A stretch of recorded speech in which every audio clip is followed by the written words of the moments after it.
pantanggal umay ang mga panghimagas. At sa Ilocos Norte, ang ilang classic dessert nilevel up at ginawang healthy dahil sa mga hinalong gulay. Yan ang mga hain na tinutukan ni Gab De Luna ng GMA Regional TV 1 North Central Luzon.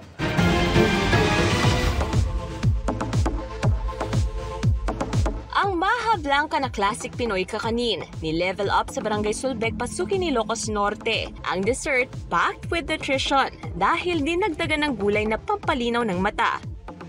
Kalabasa. Gawayan ng Barangay Nutrition Scholar na si Reshalyn. Sa mga bata, ayaw nilang kumain ng gulay. Pero pag naihahalo sa mga iba't ibang mga kakanin o kaya mga ulam, pwede rin ihalo doon.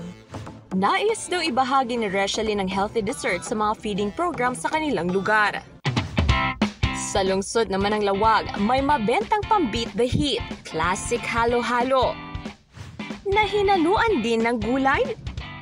Nakakatakam dahil ang Ilocano dish na dinengdeng present sa bawat lasap ng halo-halo ng gurong si Jem.